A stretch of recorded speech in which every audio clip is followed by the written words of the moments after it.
All right, well, we might as well put the flywheel on. You can see I finished putting the air shunt for the air injection system. I've installed the ignition wires. Obviously still need to be installed on the coil. And so for those ignition wires, you can see that there's a black one here. The wires will come up and over, hook into here, and then the black wire ends up connecting down here onto the mounting bolt for the stop switch, and the blue wire connects up here. And this is a plastic case. You still got to ground it, so that's why there's this extra wire that some saws don't have, because it's leading back to this bolt right here, which is going through the plastic carb box down into the actual crankcase. So anyway, we got that done. Trying to keep things as clean as possible while we're working on the saw before I finish putting on the air filter. We're waiting, incidentally, on the ignition coil. You might remember when I broke the saw down, I was dubious about whether that spark plug wire was going to work, and I did clean up the boot, and in the process of putting the boot back on the wire, discovered that the wire had been severed. I did have continuity before I did that, and I did not afterwards. So that's one way to test before you even go through hooking the saw up and testing spark. It's one way to guarantee you're getting juice, at least from the spark plug cap down to the ignition coil, is to make sure that you've got continuity in that whole coil and spark plug wire assembly, which is just one piece. And unfortunately could not replace, I could have jerry-rigged something which wouldn't have been good, but that wire unfortunately doesn't come off of the actual coil, so I had to order a whole new part. So we're still waiting on that. Otherwise we can continue. So let's go ahead and we'll get the flywheel installed. Pretty simple process. So they have to be installed at 35 Newton meters. So I'm gonna power on my, and I'm already at 35, and that's gonna take, I believe, a 14 millimeter socket.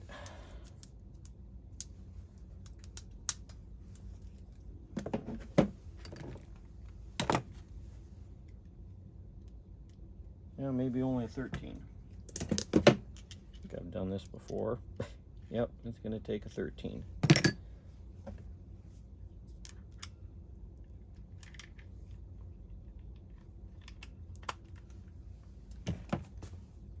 All right, the pawls are already installed. Pretty simple. You can't really screw that up.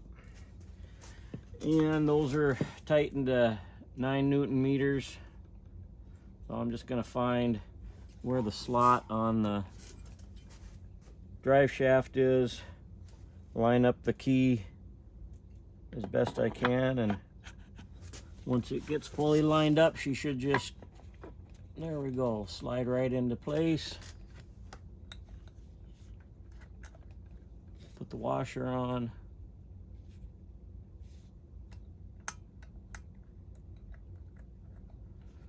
Finger tighten the nut.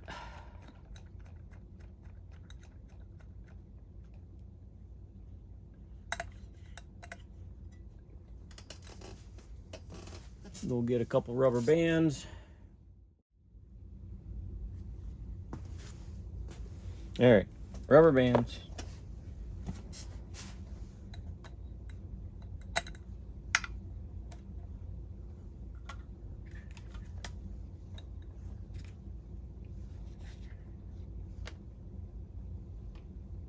Well, actually, we can't quite do that yet.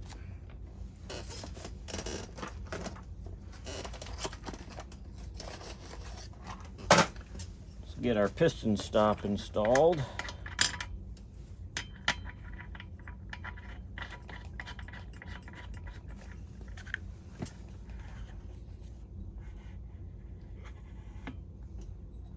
So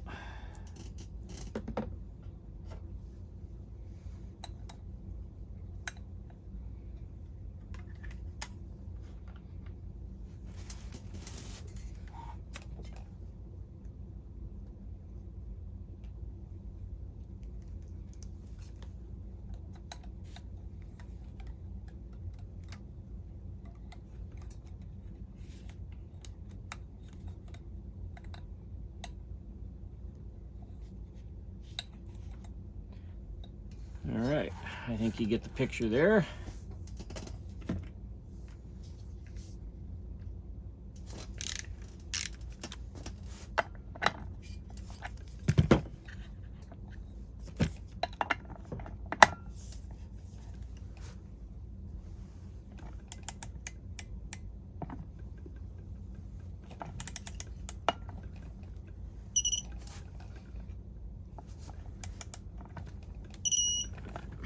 Okay, I'm shooting for between 30 and 40. Yeah, I got just under 40 Newton meters.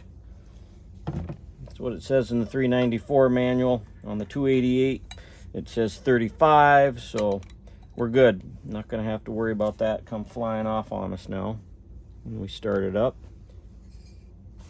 All right, flywheel on.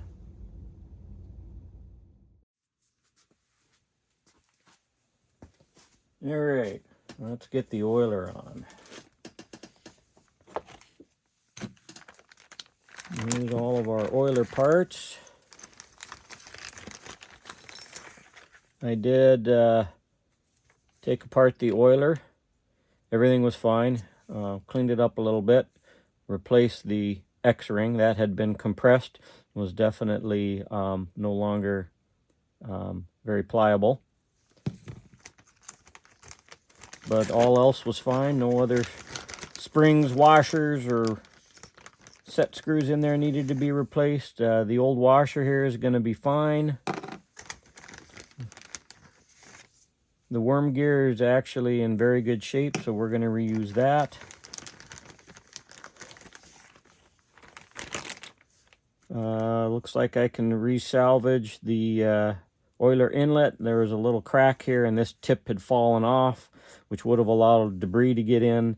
And I think that was, not sure why and how that happened, but I was able to crimp that back on, and it's fairly secure. Definitely got a new hose. The old hose, even though only 4 years old, was already starting to get a little bit hard. And then, of course, the 3 oiler bolts that you need.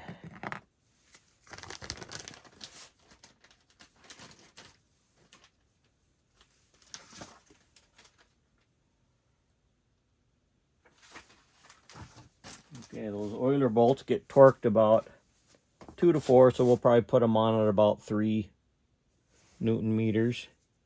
All right, so I'm not going to use any sealant around here. I've done that in the past, but I don't think I'm going to need to do that. And for this type of oil seal and oiler design, since the seal is in the crankcase, I'm not too worried if there were any very slight oil leaks here. It's going to come out on the inside of the housing and then out around the cracks here. It's not going to get in and interfere with the engine at all. So we're just going to leave that without any sealant on it.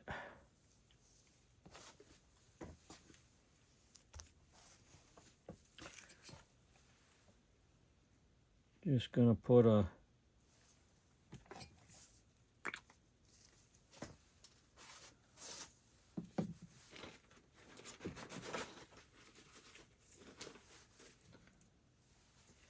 little bit of Loctite in here, not much, don't need much, just a little bit.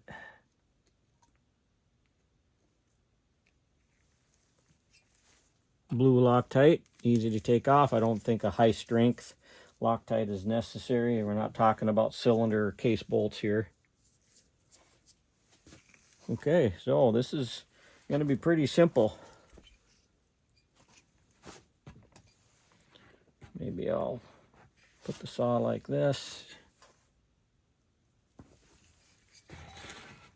All right, so we'll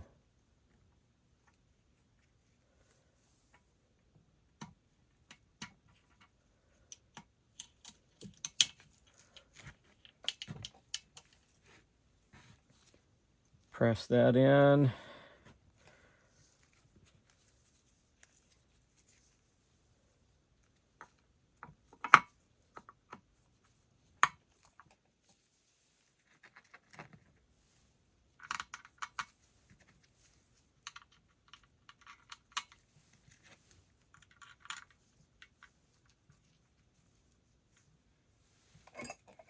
These are fairly small bolts. These are probably M3s.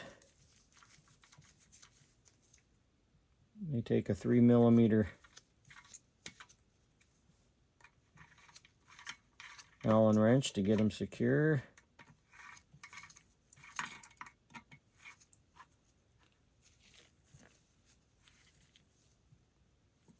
Just gonna get them barely finger snug right now.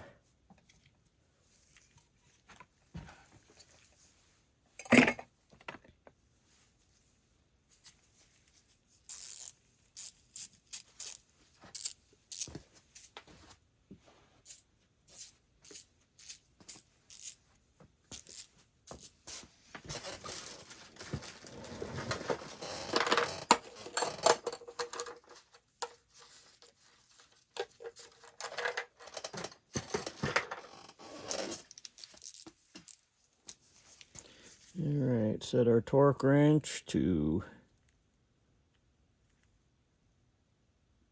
right now it's way up there, like 9 or 10.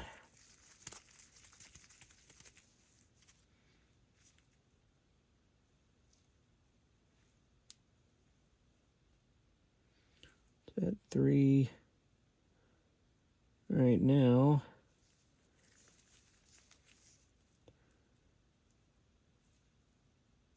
That before, so we'll back it off just a little bit there, about 3.5.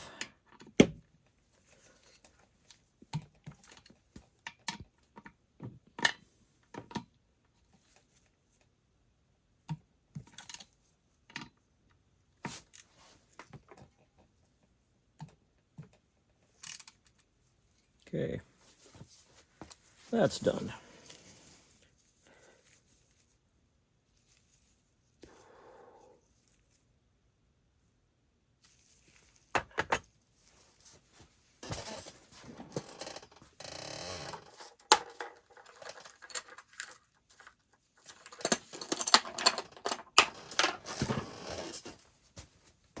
All right, washer will just drop right down in here. That's just gonna ride flush over the oil seal.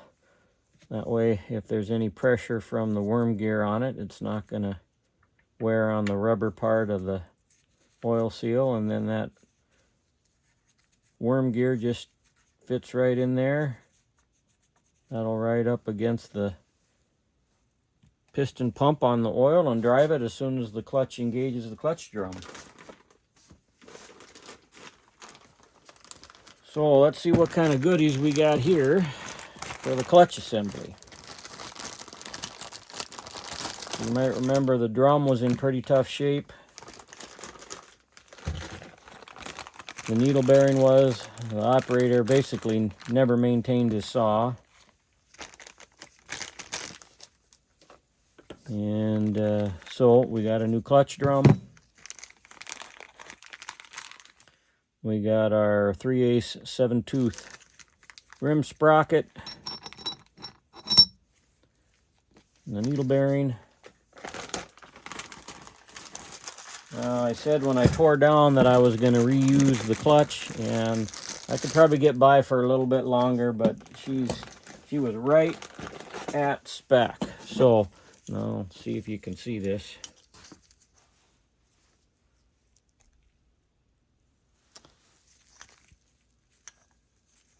New one on the right, old one on the left, and if you look at the new one here in the center of the screen, you can see that bevel over here, how wide that is versus how narrow it is here.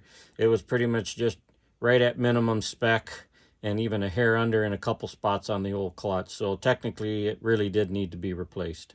I'll just keep it as a backup, and then the springs on it are probably okay. but we needed to get a new clutch. So such is life. So one of the things you learn with buying these saws used, unseen, is that you end up finding that there's a lot of problems with them that you didn't expect. And that's why you should never pay a whole lot for a used saw that you're not able to actually inspect. All right, so next step, we'll get our needle bearing and clutch or drive shaft here greased up a little bit.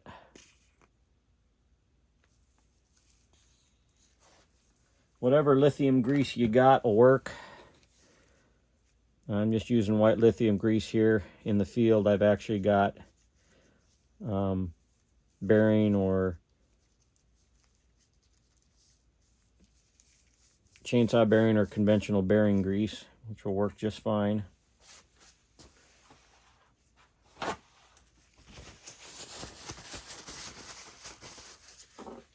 And yeah, make sure that this is like many of the other older generation vintage Husqvarna saws, in the field once a day, probably every so often, at least once a week, I'll be putting a shot of grease in the end of that, and it'll come out on the hole on the drive shaft and keep that needle bearing well lubricated.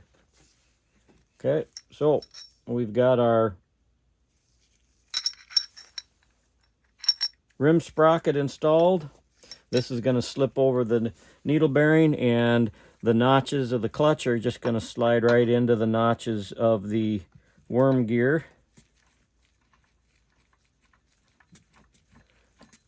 Everything's nice and smooth here. Now, time to put on the clutch. So it's lefty-tighty. These are exactly the same clutches that go onto the 281 and 288s. Okay. We've already got our cylinder and piston at top dead center. Let's see, we're going to need 19 millimeter socket or 19 millimeter wrench. I'm using the socket here so I can put it onto torque wrench. Exact same torque as the flywheel side, so you want it somewhere between 30 and 40 based upon the workshop manual. That's the same for the 288s. It's the same for the 394s.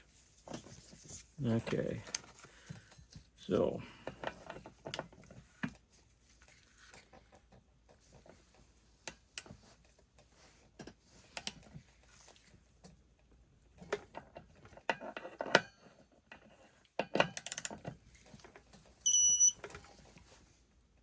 we were at 42 there, so that's more than enough. And it will fully tighten once it's under load.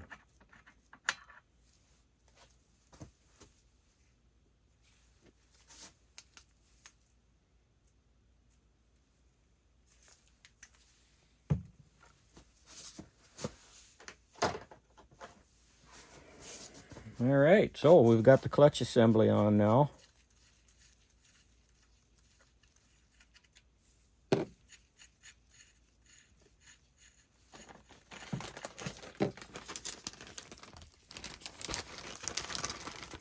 Now I can decide which one of these plates I want to put on. I got the old one still.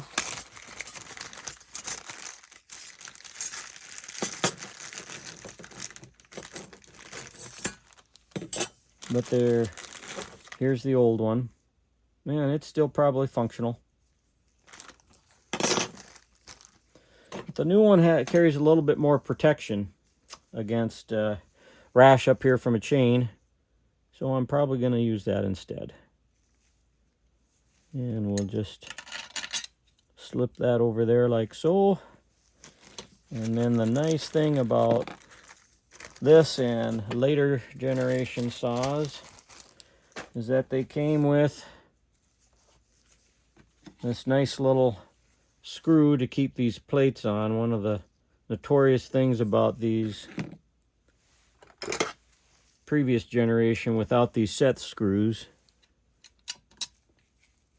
is that these plates would just always come off in the field. Just another nuisance for you to deal with.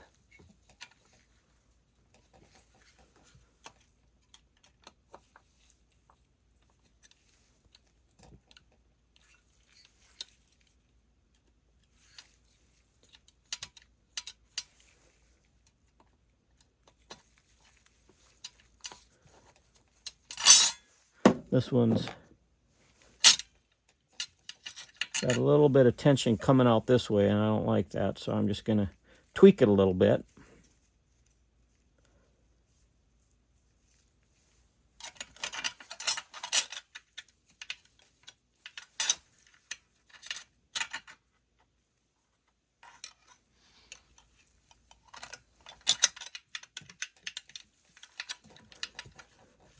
All right.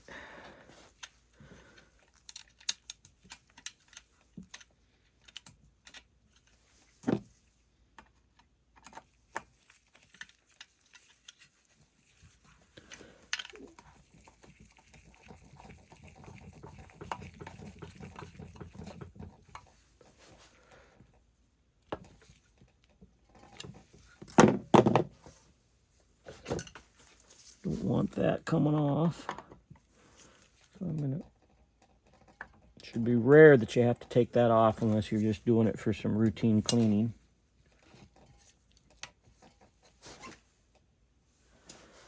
See how that works? This does have a little bit more thickness and depth to it, so I will be testing this with the chain before I start it up and just see how it clears that guide plate, because you definitely don't want your chain rubbing up against it.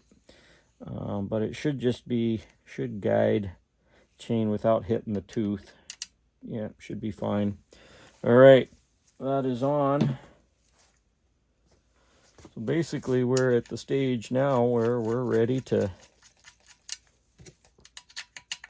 put the tank assembly on. So we'll be back in a little bit for that. Before we do that, we might as well get our spark plug gapped. So this is a NGK BPMR 7A, which is equivalent to the Champion that they spec out in the manual. So you're looking for 0.5 millimeters or 0.020 inches. This one's way too wide. I'm going to go ahead and tap it here. Press it down a little bit. And yeah, we're right at 0.02. All right, good. Time for a little anti-seize.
Clean off my gloves here a little bit. That stuff gets everywhere.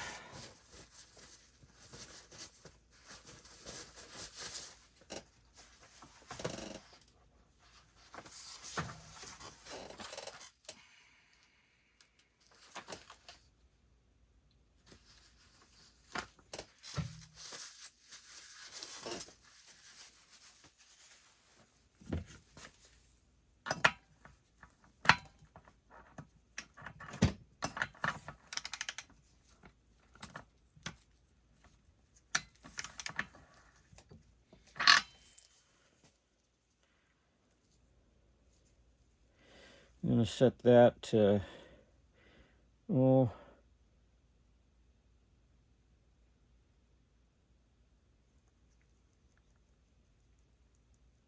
no more than, well, actually, I'm not going to crank it down all the way just yet.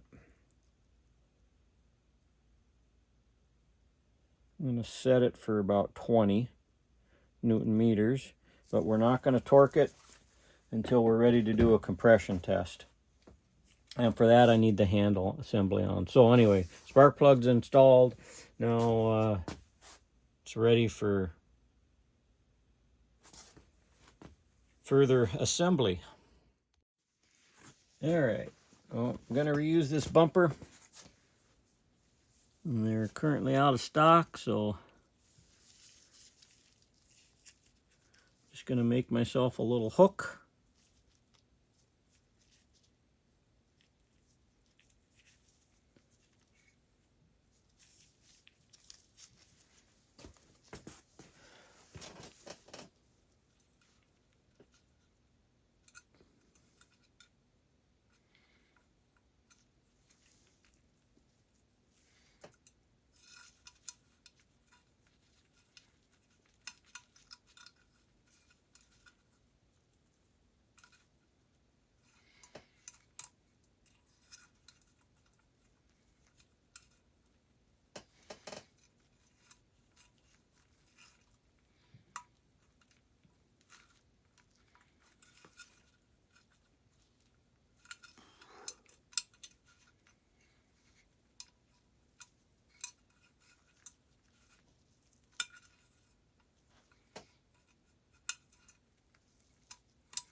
There we go.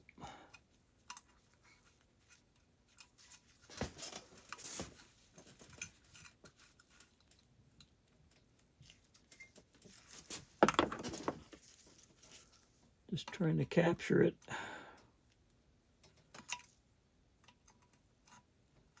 Till I get around to getting a new one that's not so inclined to come off.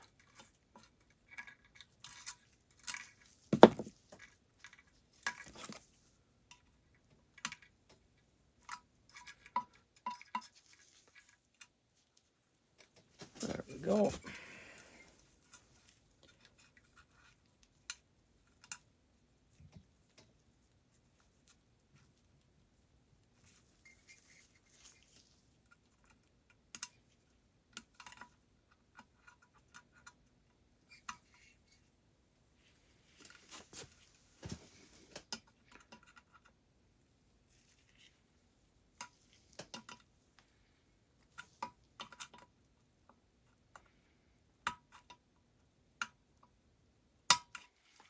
All right. So now that's on there very tight. It was a little bit loose before. So now I'm just going to go back around this way.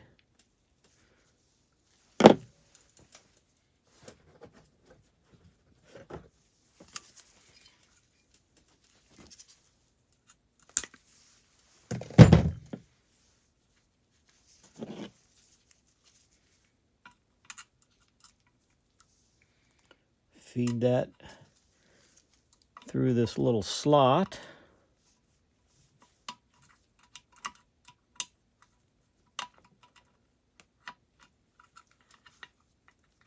Pull that through.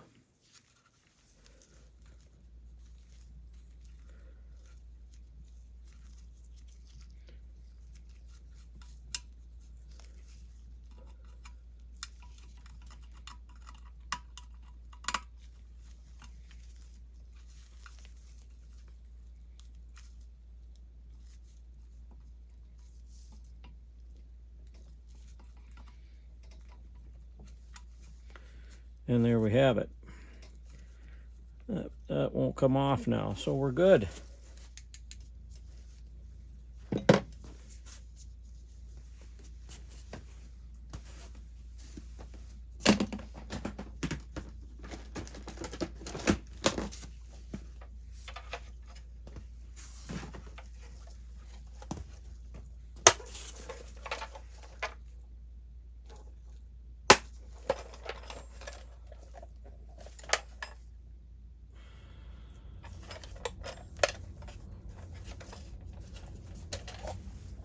I'm also not thinking that I might be able to get by with installing the top cover now. I guess I don't really see why I can't do that, so we're going to try that.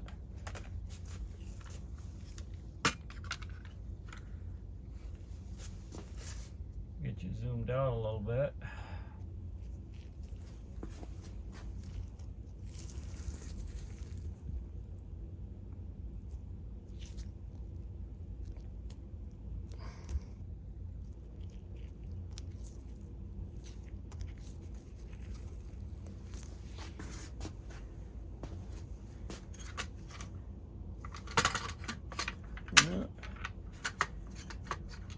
Actually, we can't put it on yet because the mounting bolts right here for the top cover have to go into the handle assembly on the AV mounts.